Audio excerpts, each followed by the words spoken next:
Welcome back to the Oilers Rig Radio. Dan and I are back after a bit of a hiatus, and it wasn't intentional. What had happened was we tried connecting after a few of the Oilers games to record a podcast, and yours truly fell asleep. I was, it gets 10 o'clock at night. I'm an old man, and I just couldn't stay awake. But anyways, we finally managed to get another one pulled together, and this one was recorded in a hotel room in Calgary, and Dan was in his garage in Edmonton, and we recorded it on my iPhone. So the audio isn't as good, but it's passable, so it is what it is. Some notes prior to getting to the podcast. Just be aware that this was recorded Tuesday night, prior to the Edmonton Oilers shellacking of the Columbus Blue Jackets. And it was also recorded prior to Taylor Hall's injury on Wednesday night. Those are some notes going in. Other than that, here's Dan and I back once again. Enjoy.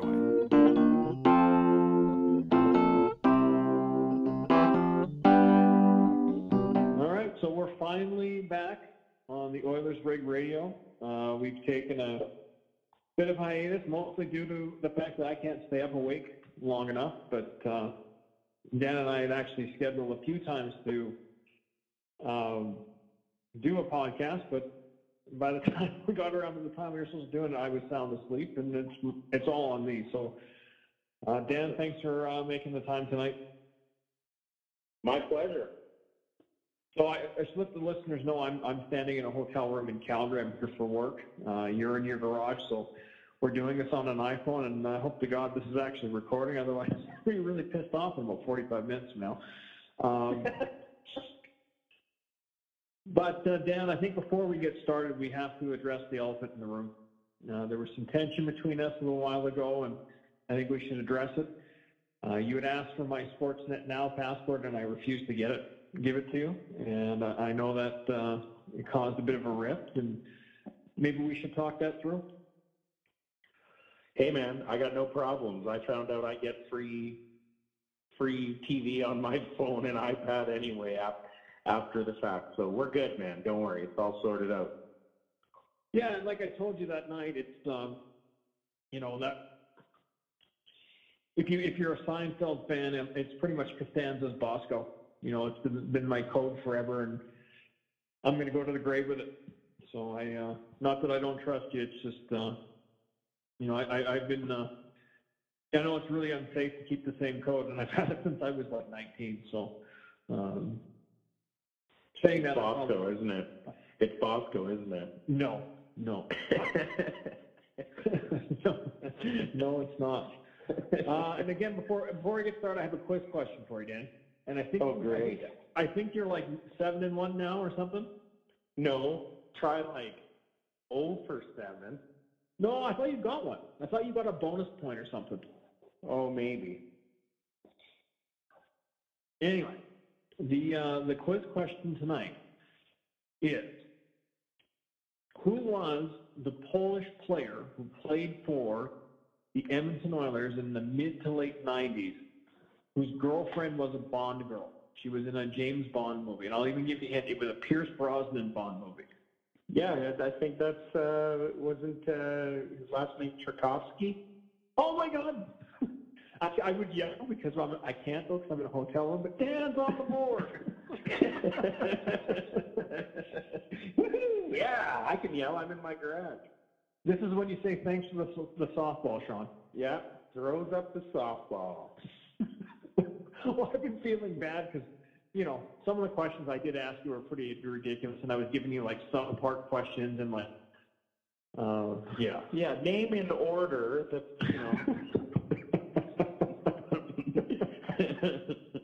the draft for the California Golden Fields. Go. Who wore number 13 for the 1973 California Golden Fields? Exactly. Yeah. But I think where we should start is, I think the last podcast we did was just on the, just as the season was starting. And you and I were pretty positive going into the season. You and I had a lot of love for Peter Chiarelli. We had a lot of love for the team. We didn't mind the Ryan Strome trade. We were both very much on board with the Adam Larson trade. Even I have to bring it up, even though we swore we were never going to talk about it again. We're going to talk about it forever. Yeah, but here we are, 30 games in. The playoffs are looking. I think it's fair to call it a long shot at this point. The team has played better of late, but so let's start with the big one that's been the talk around town, a lot of blogs and stuff about it. Peter Chiarelli, what do you think of him now?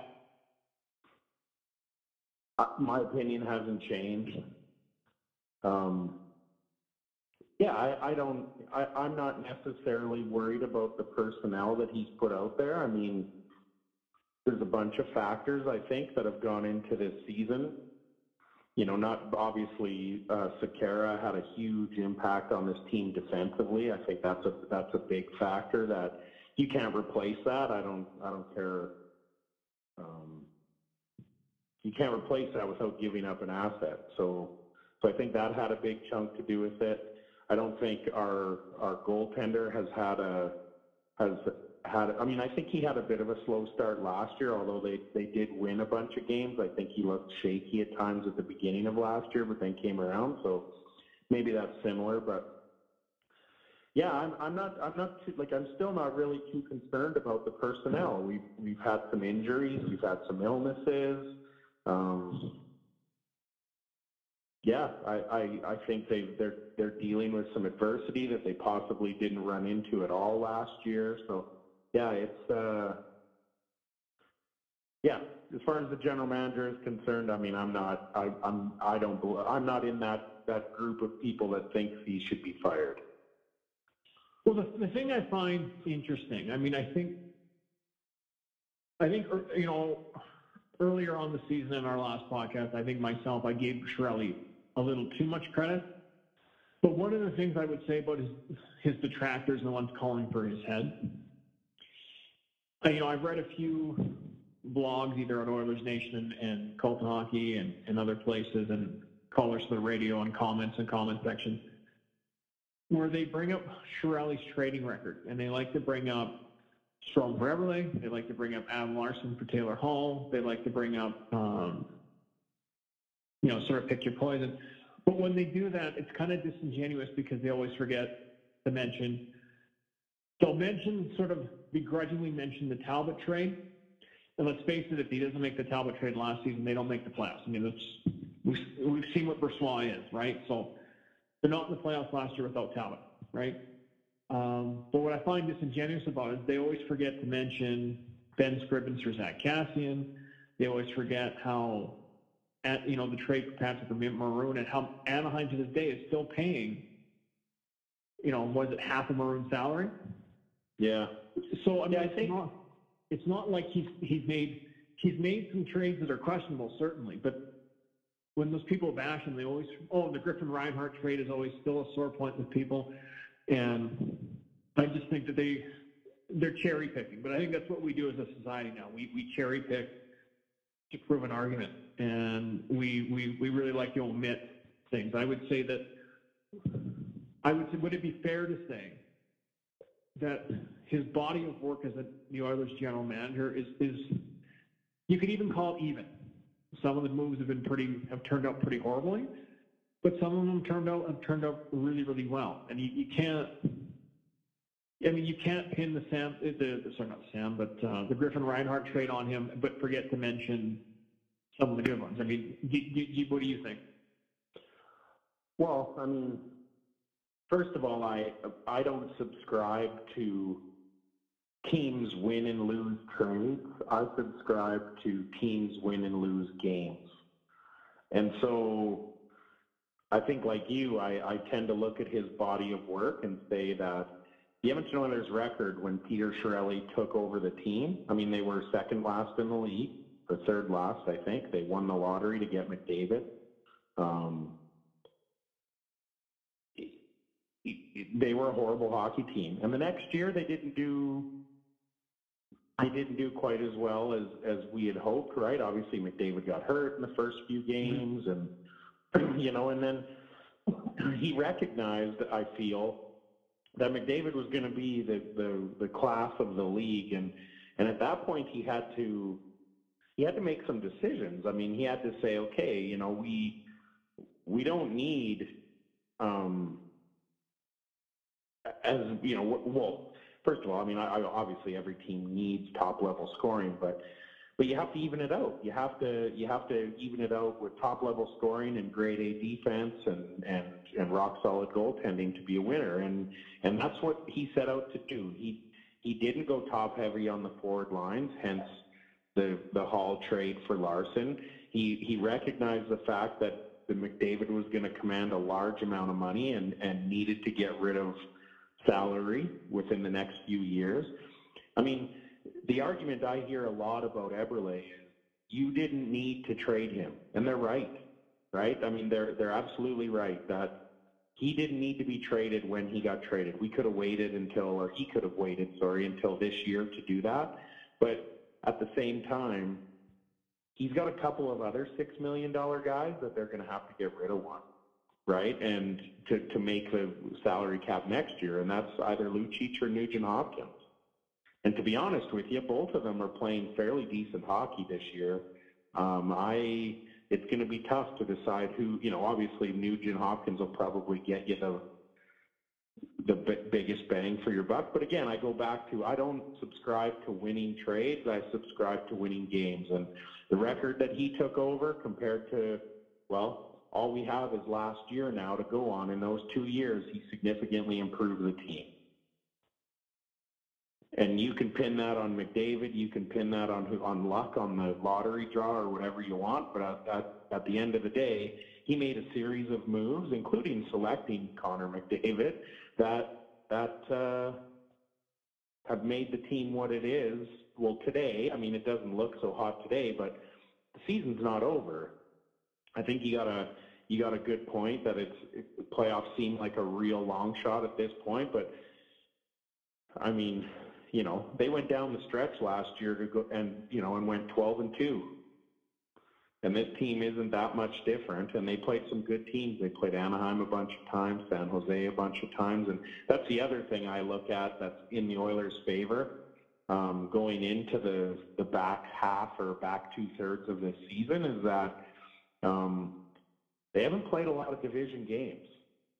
And playing division games and winning them is how you climb the standings quickly, because those are 4-point games. So they haven't played Anaheim yet. They haven't played San Jose yet. They haven't played L.A.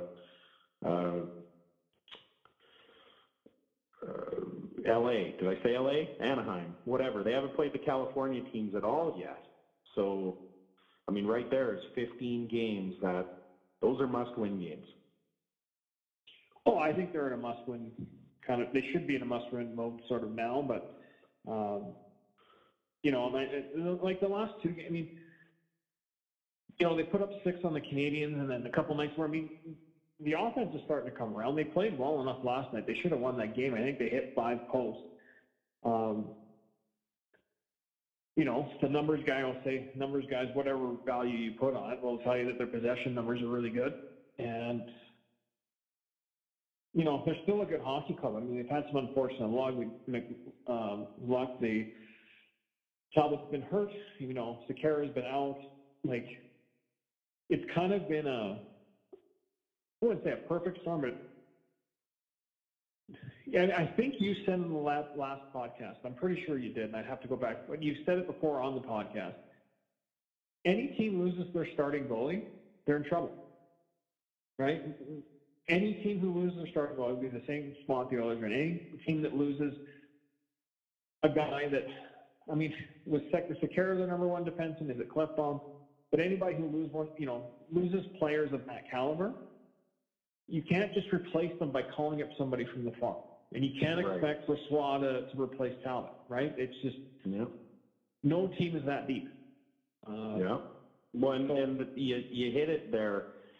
Everybody talks about Clefbaum not having a very good year. Well, how much of that, of him struggling a little bit this year, has to do with the Sekera injury, in that Sekera ate up minutes against top line players, right? So Klefbom's he's probably, up there in offensive defensemen in the NHL. But defense he struggles a little bit more. So I think that the Sekera injury is a way bigger impact than most people thought it would be, including Peter Chiarelli probably. But anyway, I'm not a call for the GM's head guy at all in this situation. Well, and people say, well, he should have addressed the Sekera injury in the offseason. How? How do you add an extra $5 million to the payroll? I mean, because that's what you're talking about doing. If you're going to replace a guy of that caliber, he's going to come with a salary in the range of what Sekera's is, right? And that's and if anyone, where are you finding that player? Who's giving that player up, and who are you giving up on the roster? Exactly. You have to give something up to get that. So, I mean, you can question Chiarelli and McClellan about their, usage of Puljujärvi, why he hasn't got a shot on the power play yet. I mean, I think that's a legitimate gripe. You can question McClellan because for a long time earlier on in the season, he had double stacked that first line rather than using Draisaitl as a center. You could question that. I can see why he did it. I mean, that those two had so much success together last year. Yeah, aren't those coach questions, though? Sorry to interrupt, but aren't those coach questions? Well, I just said, I was saying you can question McClellan for that. You can, right? Oh, yeah, okay. Yeah. And, I mean, I think some of the fans have legitimate things that they can question. I just don't think it's forthright to sit there and say, well, Chiarelli made some really terrible trades. You can't mention the terrible ones without mentioning the good ones. I mean, that's right. It's a body of work. It's not, and a lot of people that are hating on the Hall for Larson trade, you didn't hear anyone complaining about that in the spring, except for the diehard Hall fans, right? When they were in the playoffs, everybody saw why he made the deal. There was they addressed an area of need. Now, Larson is never going to be as dynamic as Hall. I did read a comment the other day, I think it was on Oilers Nation, where the guy said, well, yeah, it's easy to bang on that trade right now. But let's face it, Hall's never played 82 games. There's still a good chance he's only going to play 60 or 70 games because he always gets hurt. Yeah. And now, he's having a hot stretch right now, but we're 30 games in. So, and I'm a Hall guy. I like watching him play, so I don't want him to get hurt. But I'm just saying, until the end of the season, you really can't make that call. I mean, I thought and I'll say it. I think I was wrong to think that the Strome trade wasn't as bad as it was. But like you said earlier, the trade did need to be made this season. Everybody's having a really good. I mean, he's on pace for I think around 30 goals right now, and I don't think Strome is on pace for. If he's on pace for 10, I'd be shocked. I think he's got 4 goals, so 4 and 30. Yeah, he's on pace for around 10, without doing the math. Yeah, 4 goals, 9 assists. Yeah. That hasn't worked out. But again, we don't know. I mean, what's the next, 60% of the season going to look like for Strome? If he picks it up and scores 15, and Everly probably won't stay at the same pace he's at. So let's say he finishes at 25 and Strome finishes at 15. How are people going to be looking to trade at that point, right? I mean, the Oilers, for quality player, they lost the deal. But overall, I mean, like you said, they have to get rid of some salary. Now, one thing I want to throw at you is just something I was thinking about today, because there's some rumors rumbling out of Ottawa that Carlson might be on the move because the Senators may have decided that he's too expensive. They can't afford Well, didn't him. he make some comment about how he's not going to give Ottawa a discount, that they're going to have to pay? Yeah. They're going to have to pay just as much as anybody else to get him? Well, I think the comment he made was something like it starts at where PK's at, to kind of give a flavor. So I think Subban's around $9 or $10 million a year. Or $10 million. Yeah. So, I mean, and I don't think that and I think that the owner, and I think there's been some rumblings that there's some money problems in Ottawa and all that kind of stuff. So he may be on the move. So I just want to throw something at you that I was thinking about today. Because I think it was on the Call to Hockey Day, maybe it was on Oilers Nation. I can't remember. Oh, I think it was in the Oilers Nation mailbag where they mentioned, Chiarelli should pick up the phone and call. Well, obviously, you can add another $10 million in salary on top of the eight and a half you're giving Draisaitl and the 12.5 you're giving McDavid. Because now you're looking at, over $30 million for three players. Like, how the hell do you fill up the rest of your roster? Mm-hmm. So, but here's what I'm going to throw at him. If Chiarelli, now this is all hypothetical. This is not a trade rumor. I have not heard anything about that. It's just a hypothetical. So say Chiarelli calls Ottawa, and it turns out that the Oilers aren't on his no trade list. Like Carlson would accept a trade here. And let's say that the Senders come back and say, okay, you're giving us Draisaitl, maybe Draisaitl straight up, or maybe Draisaitl and a draft pick, but Draisaitl for Carlson is basically the trade. Would you do it and keep Nuge? Absolutely. Same here. All day, every day. Listen, first of all, I think the price would be Draisaitl plus probably Clefbaum or Nurse and a draft pick. Sure. I think you need more than Draisaitl to get Carlson for sure. Oh yeah. But I'd probably still do it. Draisaitl plus something, whatever that plus is. Like it's a first rounder. I'd probably still do it. Because for me to get the dynamic, those two play like they get Carlson and McDavid on the same team. Man, would that be a lot of fun as a fan, right? It would be crazy. And I don't think Carlson's that old. I think he's mid to late 20s. I don't think he's pushing 30. Young, I think. I'd have to look at it, but yeah, I was thinking about today. Like, if that was the ask, I would do it, and especially with the way. I mean, Nugent Hopkins is. I think you could make the argument that Nugent Hopkins has outplayed Draisaitl this year. Oh, if you look at the overall game, right? Yeah. So, I agree. And I think everyone would agree that Nugent Hopkins can be a second-line center in the NHL. It's clear that he's probably not an elite first-line center, or even a first-line center, but I think it's clear he can fill that second-line role. And the other nice thing about Nugent Hopkins, he can play the tough men. I would have thought that there was no way in hell that Nugent Hopkins was sticking around beyond this season. I don't know if they'd want to get rid of him. Right? And yeah, I don't know. That's all speculation on my part, but I was thinking about today. I'm like, well, if the ask was Draisaitl, I would Draisaitl plus Nurse or Draisaitl plus Clefbaum or whatever. I'd have a hard time turning it down. I agree. Carlson's a one-of-a-kind player. Just is. Yep. He sure is. Now, to the Oilers' record, Nat, my feeling is that the biggest reason for their fall has been goaltending, and it's not just Brossoit. Like, if we had Talbot from last year, are the Oilers, 6 games under 500 or whatever they are right now? Is it 4 games or 6 games or whatever it is? Because a lot of these games, there's games they should have won, and they've just too many bad goals. What do you think? Yeah, I think especially the early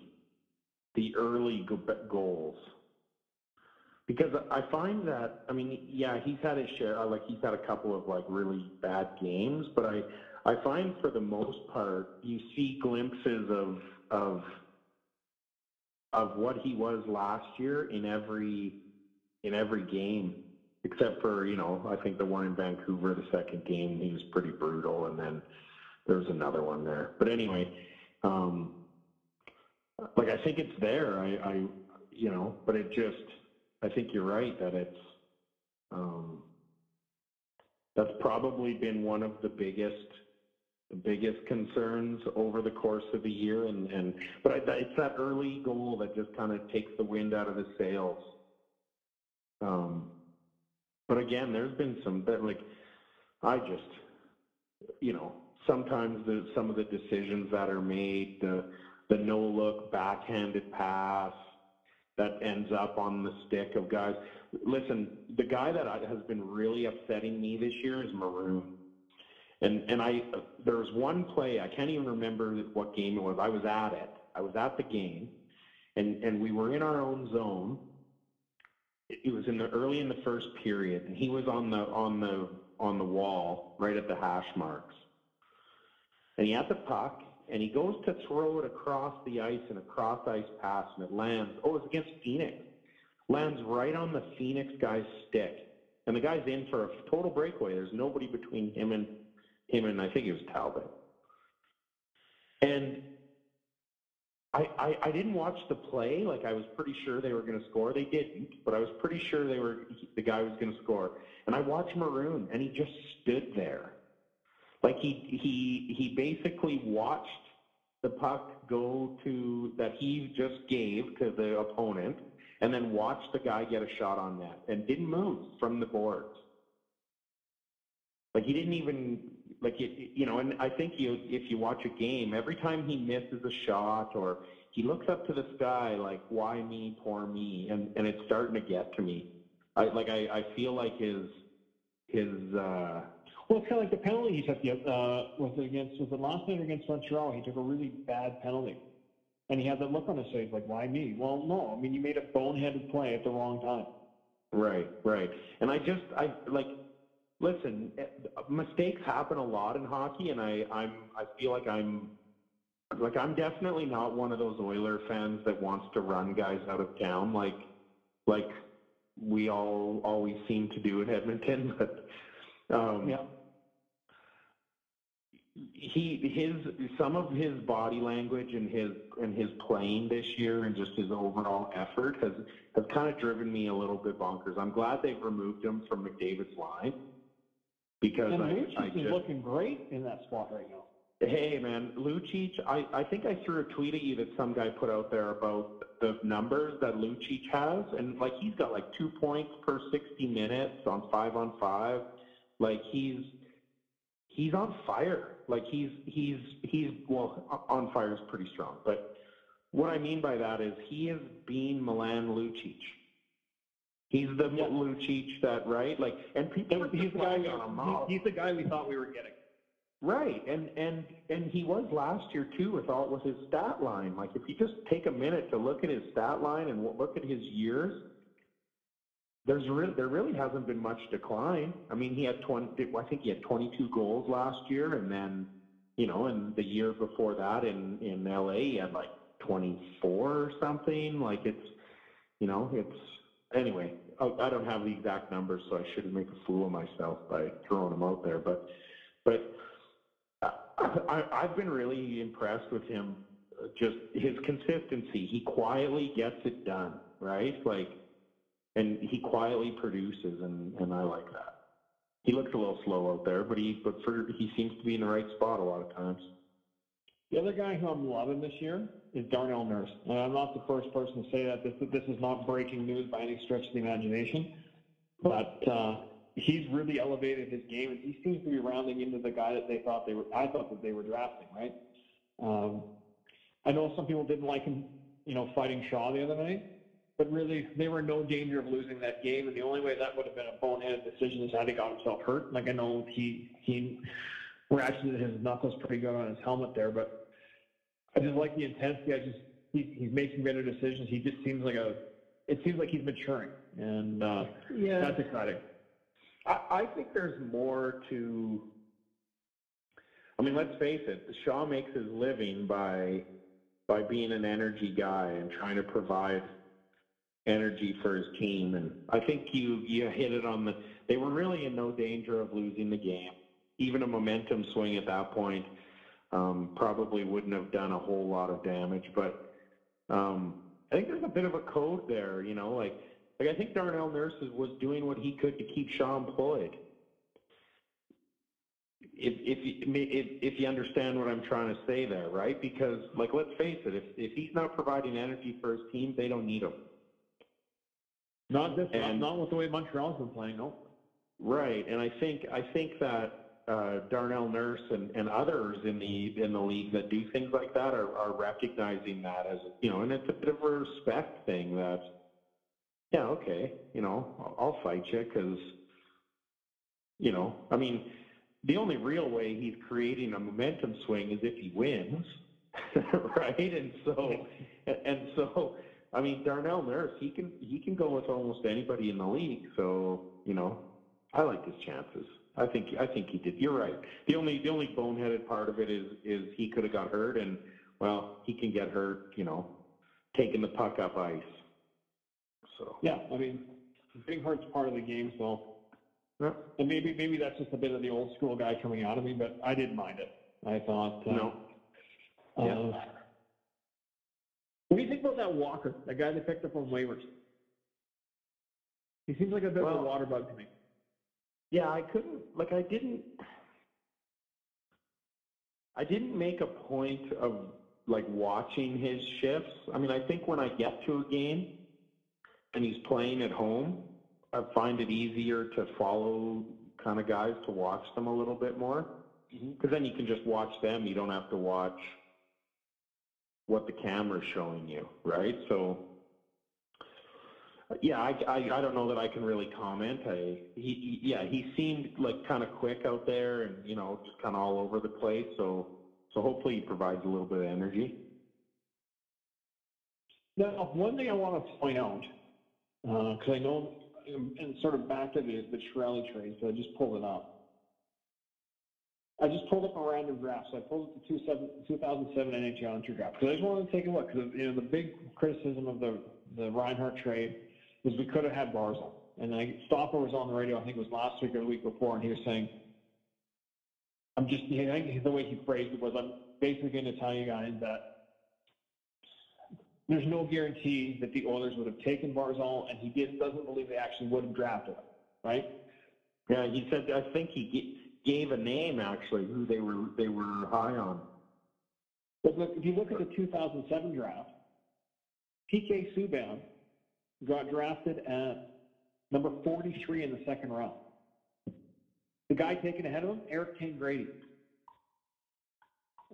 40 that year was Michael Rip. Like some of these guys ahead of him, I've never even heard of. I probably heard of them back in the time.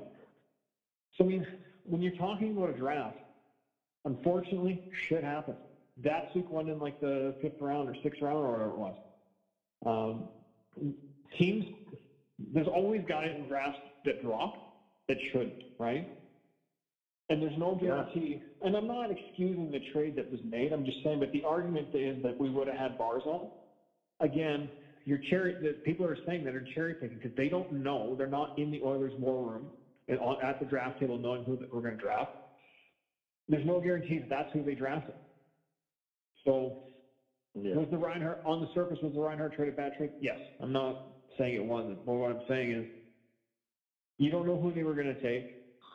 I don't know who they were going to take. The only people that know who they were going to take are the people who were sitting at the table. And when an insider like Stoffer comes out and says, hey, I don't think that was who we were going to take, I lean towards they probably weren't going to draft him anyway. So that whole argument is moot. What do you think? Yeah, I agree completely. I mean, seriously, the value of a second-round draft pick, or what did they give up for Reinhart anyway? A second and a third rounder? Well, no, it was their first and it was a first and another pick. They had a first-round pick that year, and they gave the second first-round pick, and then I think it was another draft pick. But on its surface, yeah, was it a bad trade? Sure. I mean, Reinhart can't even crack the roster in Vegas. But then I shouldn't say it like that because Vegas is well above 500. I mean, they're having no one would have expected that, especially with Marc-Andre Fleury out. Now, Malcolm Subban standing on his head. So, what the hell am I? Fleury's back now, too. Is he? Yeah, he'll be back next game, yeah. But the, yeah. I mean, do you know who we drafted at 21 in the first round? The year that Subban went, this isn't a quiz question. This isn't officially, not getting scored on this.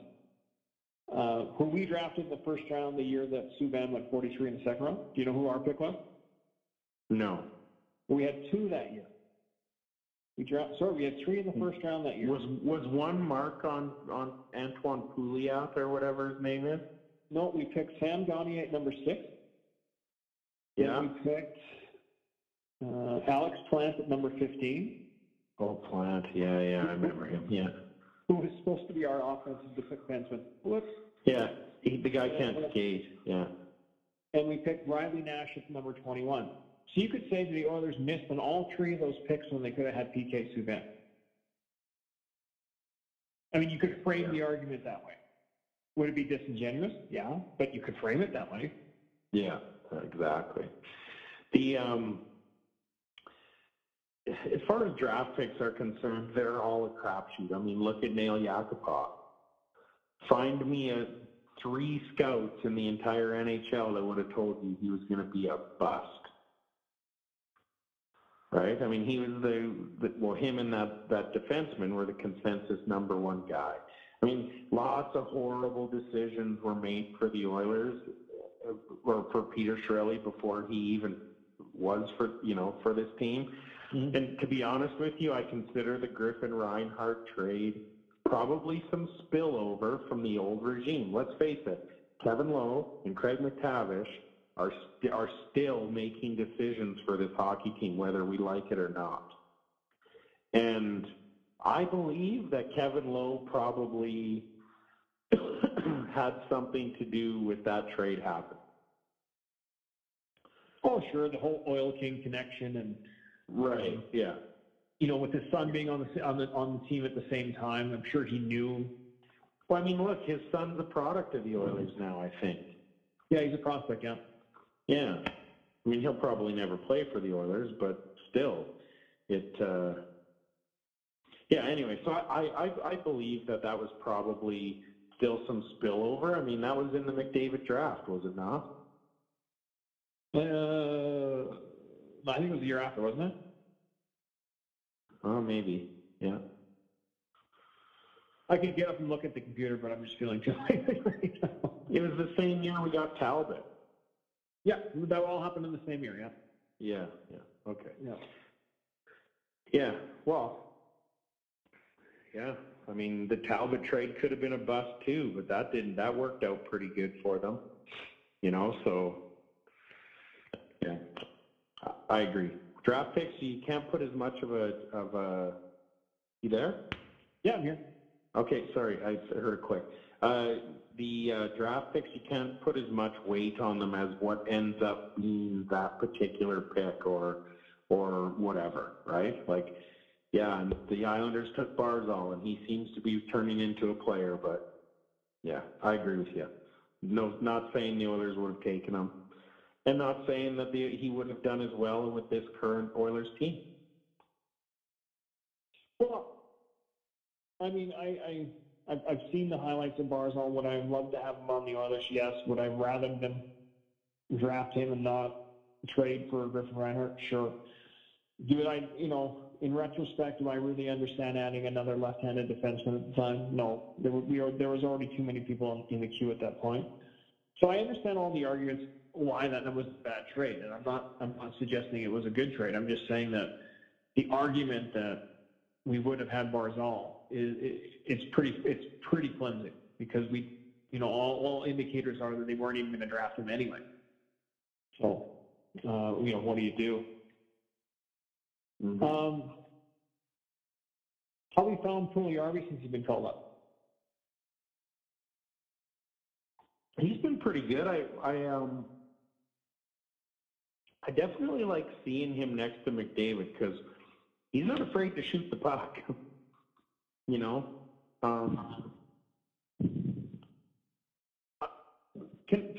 I ask you, or can we? I want to talk a little bit first of all about something you touched on about McDavid playing with Draisaitl and then or the other option of having the 3 lines down the middle. I'd really love to see them go 3 centers down the middle with McDavid, Nugent-Hopkins, Draisaitl when they're on the road. I think that works really well on the road because they don't get the matchups that they want all the time. So to be able to roll out three decent centers with, three fairly evenly stacked lines, kind of teams have a harder time against that when they have the right matchup. But at home, when the Oilers have the options to get that matchup, I love still seeing McDavid and Draisaitl together because, yeah. So, I just wanted to comment on that. You mentioned it, and I kind of forgot to, and you were kind of talking a little bit about the lines there, and I'd like to see him, a lot of people kind of, what was the game the other night I was at where they lost? Oh, I think it was against Philadelphia. And on the ride home, one of the guys on the radio came on and said, oh, he's panicked and threw Draisaitl and McDavid back together again. Well, yeah, he did because they needed a goal, and he gets the matchup. So when the other team throws out their, third pairing defense, why not stack McDavid and Draisaitl together when so, yeah, anyway. I think it's easy to, It's easy to cherry pick and criticize after the fact.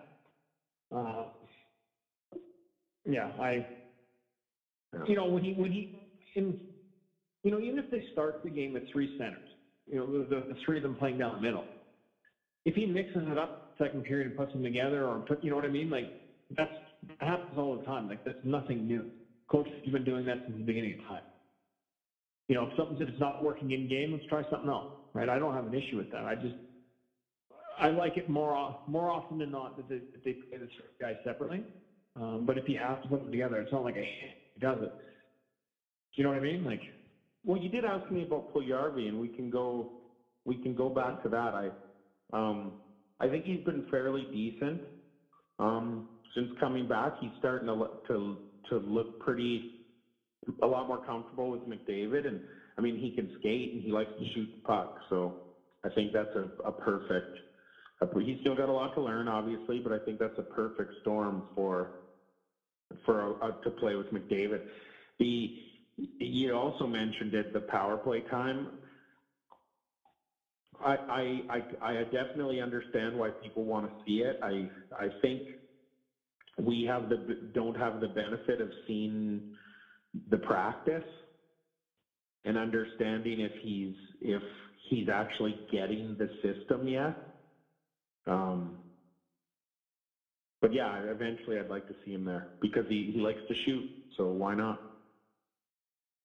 Now, with outside of the only goal that was scored in the game, I thought Brossoit finally had a decent night the other night against Toronto. And actually, even in Montreal, he was decent as well. Do you want to see Ellis get a start before Talbot comes back?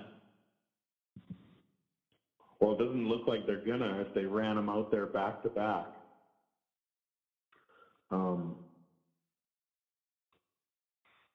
But I don't see. What do we got coming up in the schedule? Doesn't get much easier from here on out.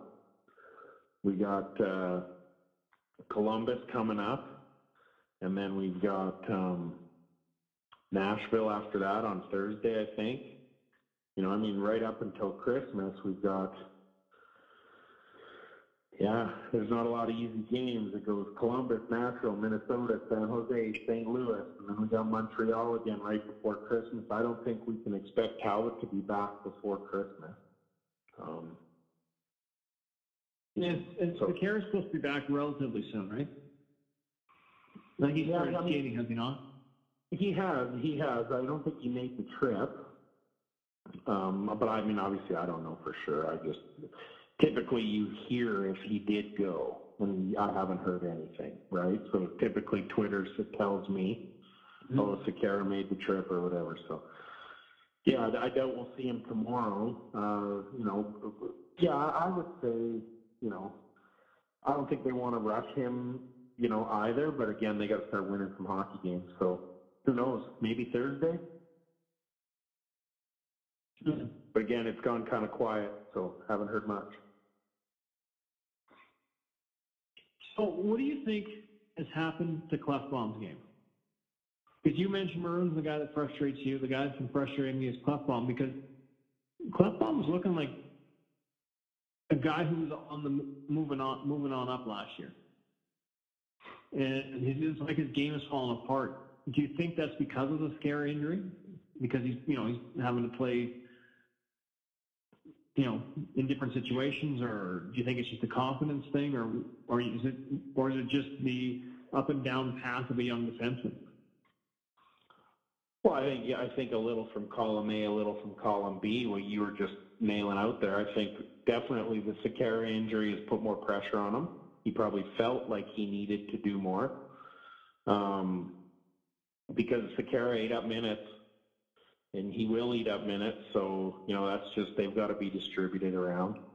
I think he's still a young defenseman trying to learn the NHL game, and that's no easy feat. It takes extra years typically for a defenseman to develop. And I think, there's a possibility that maybe there's something like an injury or something that that he's playing through, but dealing with as well. So I think maybe there's a little bit of everything sprinkled in there, but I think that the Sekera injury is definitely the biggest factor. Now, we have to get to the big news of the weekend. And you know what that is, right? No, I don't know what it is. The Last Jedi, baby. Oh, yeah. Yeah. Opens on Thursday. I got opening night tickets. I go to the Thursday show at 6 p.m. Oh, yeah. Let me guess, you're not going with me to this one again. My father-in-law got me these tickets. So he's taken me to this. He was the guy who did it the last time, too. I know. Anyway, are you excited? Yeah, I am. I have to make a commitment though before Thursday night to watch the last one again, The Force Awakens again, because I think I've only watched it 2 or 3 times, so I don't want to. I want to make sure that I'm up to speed with what happens here in. Well, apparently this movie it's not like the original trilogy where there's years between the movies. Apparently this one picks up right where the Force Awakens ended. Oh yeah, like when she goes up, yeah, she reaches Luke's island. It starts with that scene, apparently. Cool. That's according to the nerd news that I read. Yeah, you read a lot of nerd news. Oh, I'm a huge geek. I mean, I could lie about it, but the truth is, I'm a huge geek. Now, one of the things that you'll appreciate, because I read this on some of the nerd news today, the Boba Fett movie's back on, and it's back in production. Cool. We're getting a Han Solo movie in the spring. There's a Boba Fett movie in production, and apparently there's an Obi-Wan movie in production. Sweet. Disney, thank you.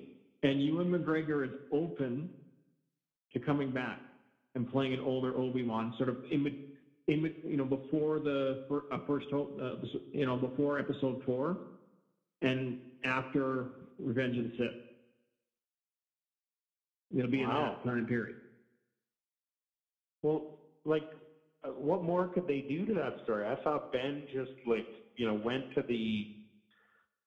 to Tatooine and just stayed there and just was a hermit, an old codger.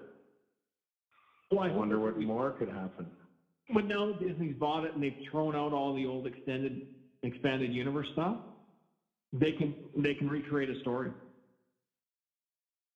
So I apologize to the hockey fans out there who are thinking, "What the hell, man?" You're talking about Star Wars?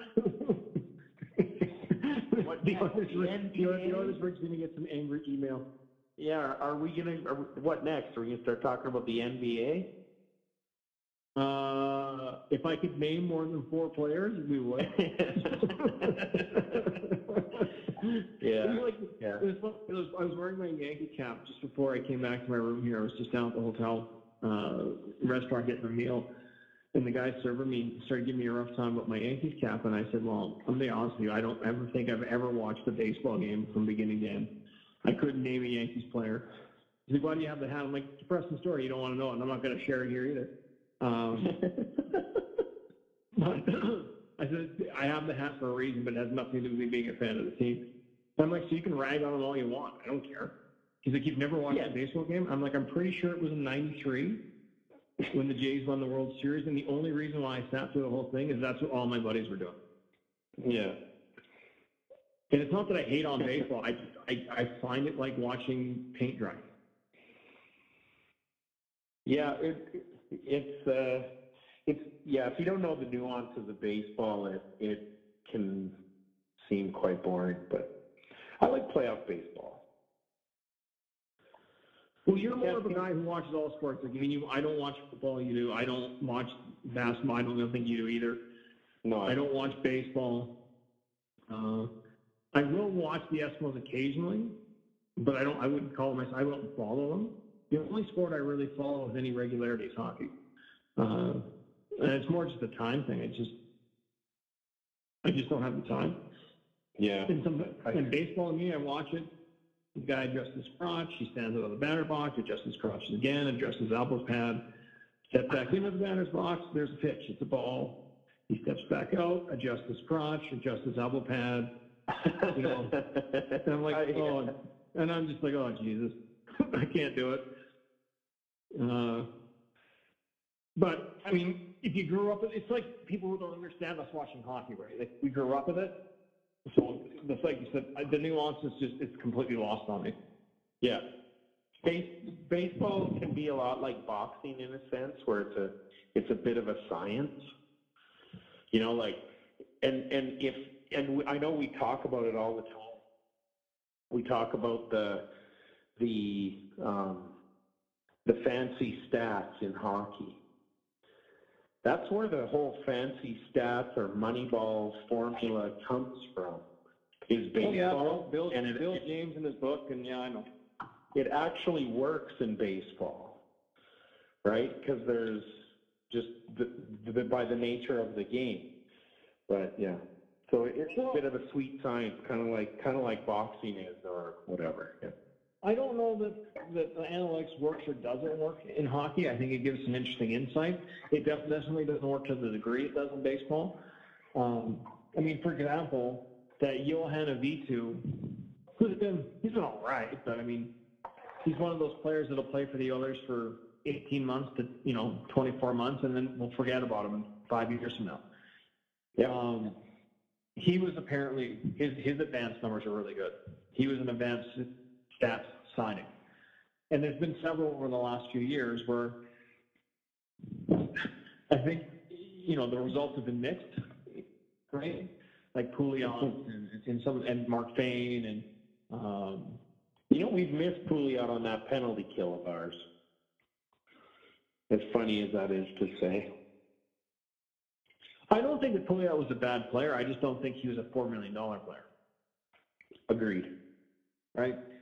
I think what is he making in Buffalo right now? I think he's making like $1.5 million or something plus his buyout. So I mean, he's still doing fine, but I think that is a realistic salary range for a Pouliot. Because the guy, he might have first line skills, but he's not a first line. Yep, I agree. So, well, Danny, we're coming up to an hour here, and I gotta hit the hay. Final thoughts before we go. Well, Sean, I'm still holding out hope they're going to do this. They're going to make the playoffs in a wild card position, but they're going to do it. Well, that's what you're for, Dan. You're to keep the faith. I'm the cynic. Last thing for me that has nothing to do with hockey yet again, but I have to mention it.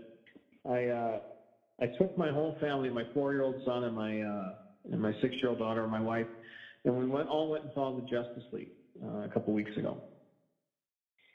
And if you follow the, movie reviews, it just gets trashed. It was actually a pretty fun movie. So, for what it's worth, I would say it's a fun movie. Yeah, but don't go in expecting Shakespeare. Our 2-year-old son. Okay, our 2-year-old son just went to his first movie. I didn't go, but he sat through the whole thing and just shoved popcorn in his face and watched the movie and loved it. So I might get out and go see. You buy the biggest bag of popcorn, the $18 bag of popcorn, hand it to your kids. It's got to last the whole movie. Well, Alex is a TV watcher.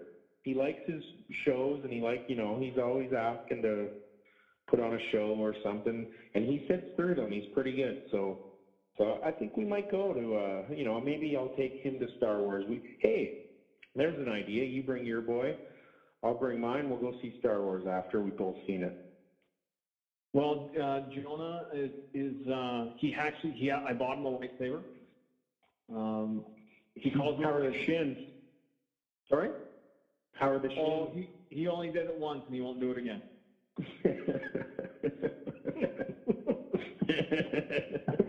And it wasn't my shins he hit. Then I'll leave it at that. I wish I would have saw that.